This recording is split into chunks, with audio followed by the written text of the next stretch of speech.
C'est une artiste multidisciplinaire qui a quand même toute une quête, je vous dis, et tout un atelier. Elle nous le présente, son nom, Thérèse Chabot. Bonjour Thérèse. Bonjour Mélissa. Je suis vraiment très contente d'être dans ton lieu secret, ton lieu de création, qui est situé à Saint-Jean-Baptiste de Rouville. Et je suis assez fascinée parce que j'avais vu bon, des photos de ce que tu faisais. J'avais lu sur toi. Il y a plusieurs matériaux que tu travailles, mais il y a toute une démarche qui a été faite dans ta vie au niveau des arts. Puis c'est de ça que j'ai envie de parler de toi, de comment tu travailles, de l'orientation que tu prends, puis de tous ces beaux voyages que tu as pu faire grâce à l'art et tout ça. Donc, on commence par quoi? Par dire que tu as un goût pour l'art depuis longtemps. Oui, j'avais 12 ans, je voulais devenir un écrivain et j'ai été en littérature et finalement, mes histoires se sont concrétisées dans dans des espaces parce que ça me prend de grands espaces pour produire. Et je travaille avec l'éphémère, alors je peux créer le monde et le refaire à chaque fois. Je travaille avec des fleurs. Oui. J'ai été en céramique. J'ai commencé mes études en art au Cégep en céramique en 1975. Et puis après ça, pensant faire des pots pour vendre, je me suis rendu compte que mon intérêt était plus avec des sculptures, des environnements au départ qui sont devenus par la sculpture avec divers matériaux, comme la céramique, comme tous les fleurs, parce que Mhm. c'est les fleurs finalement que j'ai privilégiées. Quand j'ai fini d'étudier à Calgary en céramique et en Louisiane, je suis revenue au Québec, je me suis acheté une maison en campagne et j'ai produit mon propre matériau qui étaient les fleurs Ouais. que j'ai fait pousser à partir des graines que j'ai remis au Oui. jardin. Et puis que j'ai après ça cueilli, entretenu, materné pour finalement les mettre dans un grenier de grange. Parce que j'ai, j'ai loué, bon, j'ai pas loué, j'ai acheté un espace qui me permettait de travailler physiquement. Parce que Ouais. pour moi, c'est aussi important le travail physique, le travail qui est derrière Ouais. la création qu'on Oui, voit en galerie. oui, qu'on voit. Ouais. Mais justement, là, on va parler des fleurs parce que c'est ce qui a retenu beaucoup mon attention puis que j'ai envie de faire partager. On voit de magnifiques photos là, de ce que tu as fait et c'est des grosses installations. Et pour donner une image, tu arrives avec tes pétales, peu importe le lieu dans le monde, ben, il y a quand même une recherche puis une thématique, là, on va en Oui. parler, mais tu arrives avec tes boîtes et à partir de là, tu crées une œuvre comme ça sur le sol, sur des tables, toujours avec l'idée des pétales. Oui.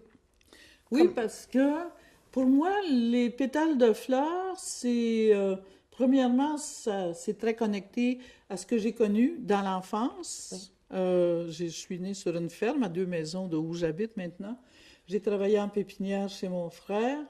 J'ai été en art. Puis à un moment donné, en Louisiane, en étant loin de tout, je me suis comme reconnectée à qui j'étais, d'où je venais. Et puis j'ai décidé de, comme Renoir ou Monet qui faisaient pousser des fleurs, des jardins de fleurs pour créer leur peinture. Moi, je me suis dit, je suis capable de faire ça aussi, mais à ma façon. Puis ma façon, ça passe par le travail physique. Je prenais les fleurs et ça me permet, étant donné que ces fleurs-là, je les fais sécher dans mon grenier de grange, je les remets en boîte et puis quand je vais dans un lieu, j'étudie le lieu où je suis. C'est souvent, je remets la nature dans la ville. Hmm. Remets la nature dans des galeries, dans des lieux sacrés. Et c'est une façon de refaire l'ordre du monde, en Ah oui. donnant du rêve aux gens et de la poésie aussi. Et Mhm. mais je construis des grands espaces qui sont peuplés de fleurs, avec des figures au début qui étaient géométriques, qui avaient rapport avec mon travail en pépinière parce que tout est en ordre. Et puis, c'était les jardins formels français de la Renaissance qui m'intéressaient. Et puis après ça, j'ai commencé à aller plus dans un peu plus la démesure, comme Mhm. au Mexique, par exemple, où les couleurs, les odeurs, tout est mêlé aux religieux puis aux païens. Alors, Mhm. c'est un peu ce que je fais. Ouais. Puis tu as présenté tes expositions, tes performances un peu partout dans le monde. Ouais. À quel endroit? J'ai exposé beaucoup au Québec. Après ça, aux États-Unis, j'ai été J'ai exposé à New York dans un lieu sacré à Saint John the Divine Cathedral, mais c'est pas par ordre, là, en 2001. J'ai été à Cortona en 84 en résidence d'artiste, mais là j'ai fait plus de la gravure. Mais cette gravure-là m'a permis de revenir à la porcelaine après ça, dans ce que je fais maintenant. J'ai exposé en France, à Cucugnan, dans une église à la Vierge enceinte. Il y en a seulement 13 au Québec, en France. Et puis, j'ai pris une vraie fille du pays qui était enceinte et j'ai fait une performance avec elle là. Quand on dit performance, ça veut dire quoi, là, pour expliquer justement OK.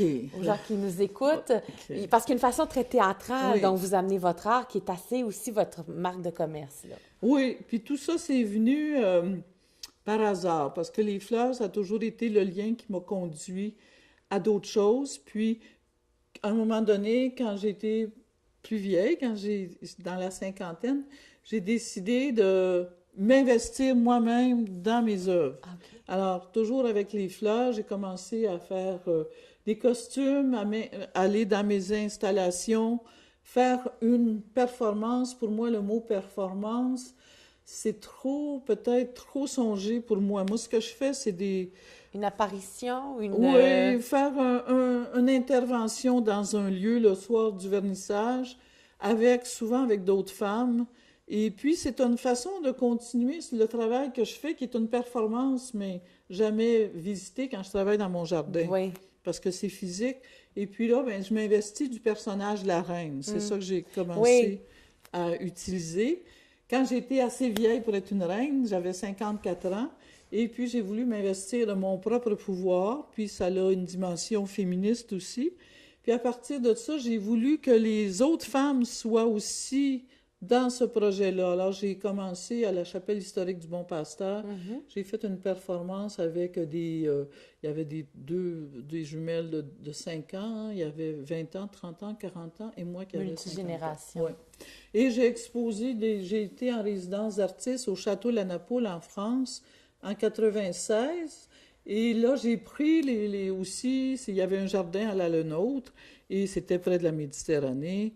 Et puis, j'ai fait je cueillais tous les matins, j'allais marcher sur le bord de la Méditerranée. Je recueillais tout ce qui était rejeté par la mer. Puis j'en ai fait des gris-gris. Puis, à partir de ça, j'ai fait une performance. C'est une des premières que j'ai fait. Donc, c'est une implication vraiment de votre part au sein de votre œuvre. Oui. Vous aimez ça, faire ça? Oui. Oui? C'est comme des petites séances. Quand j'étais petite, chez nous, on faisait des séances. Ben On oui. avait un frère il jouait du piano, il chantait, puis là, pour la fête des mères, on faisait une petite scénette qui était pas importante, mais c'est quelque chose que, à partir de 50 ans, j'ai voulu comme faire. Retrouver. Puis je le fais à ma façon, sans prétention, mais je pense que c'est le reflet du monde avec les autres aussi, avec les femmes, parce que je parle souvent des femmes dans mon travail parce que j'en suis une.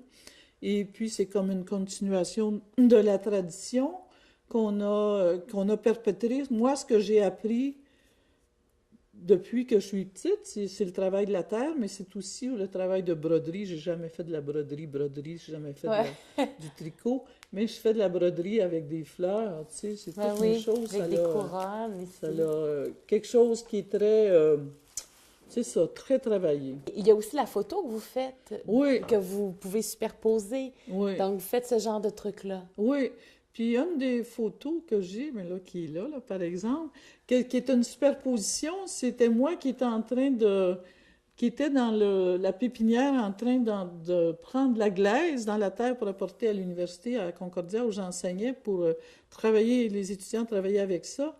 Et puis, je ne savais pas que j'avais un autre film. Puis c'est deux femmes qui sont fortes, qui sont en céramique, qui sont photographiées là. Puis c'est comme si je creusais mon trou, puis il y a ces femmes-là qui se tiennent debout.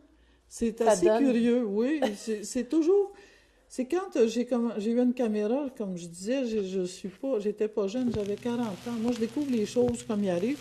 En même temps, je me considère comme...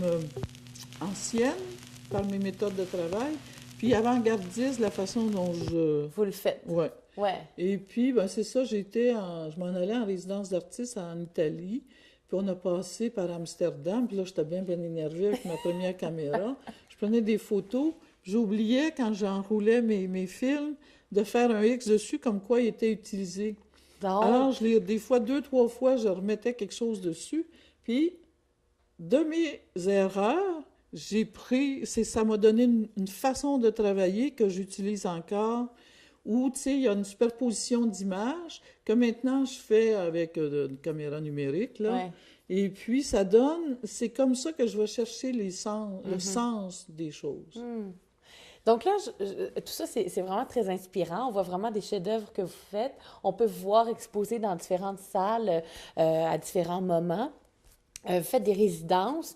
Là, est-ce qu'on peut dire que vous vivez de votre art? Euh, Est-ce que vos œuvres sont à vendre? Est-ce qu'on peut... Ben, c'est-à-dire que comme j'ai enseigné pendant des années à l'université, j'ai jamais fait de compromis avec ce que je faisais. Alors, je faisais mes œuvres éphémères, j'avais un salaire à toutes les 2 semaines. Je me préoccupais pas de Ah, ça.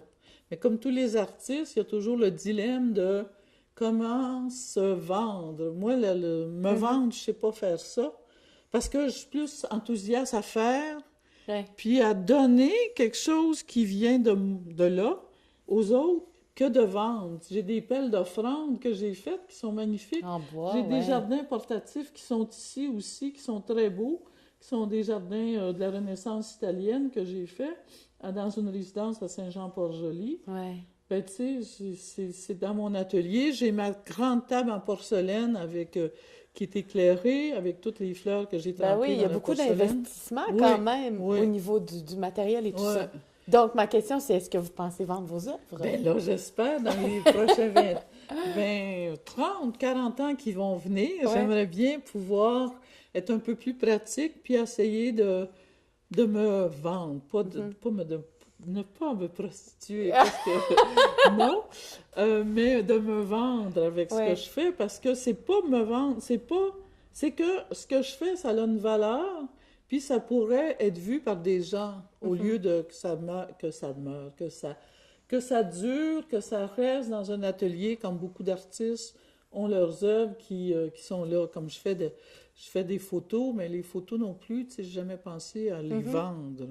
Bon, mais là, je pense qu'il va falloir s'y mettre. Ouais. Est-ce que vous avez déjà, juste en terminant, je me pose cette question-là, comme vous avez un rapport très, très proche avec les fleurs, que vous les connaissez, est-ce que vous avez déjà pensé à soit inventer une nouvelle sorte de fleurs ou essayer de jouer, parce que vous jouez avec la nature, des oiseaux morts, des fleurs, y a-t-il des fois un goût d'invention de quelque chose par rapport à ça?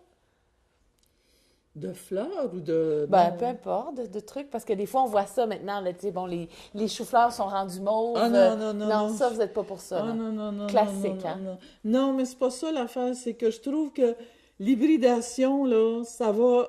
Tu sais, là, on est rendu qu'on peut faire les enfants comme on les veut, et avec en éprouvette, en n'importe quoi, là, qui est complètement... On peut décider que, tu sais, qu'on va faire du clonage, bon, tu sais, c'est... Moi, non, là-dedans, je suis pas non. Mais il y en a des gens qui les font, ces choses-là. Ils vont faire des fleurs, ils vont faire des hybridations de fleurs, de légumes, de fruits, tout ça. Je leur laisse ça. Moi, c'est pas ça que je veux faire. Moi, je veux créer quelque chose qui soit plus du senti puis de la poésie que du scientifique, comme qui nous amène peut-être... Moi, je parle de la vie, de la mort, puis du recommencement. Puis je veux pas changer les choses, que c'est... Vous voulez les mettre en ordre, c'est ça que vous avez dit. Oui, quand je fais mes installations, c'est comme si je partais du gros chaos du monde, puis que je refaisais l'ordre du monde et que je me ressemble en faisant ça. Puis c'est ça que je vais apporter aux gens. Très clair. Ben, merci beaucoup, Thérèse, de vous avoir accueilli. Merci. À Ça m'a bientôt. fait plaisir. Oui, c'est vraiment beau. On va continuer de regarder.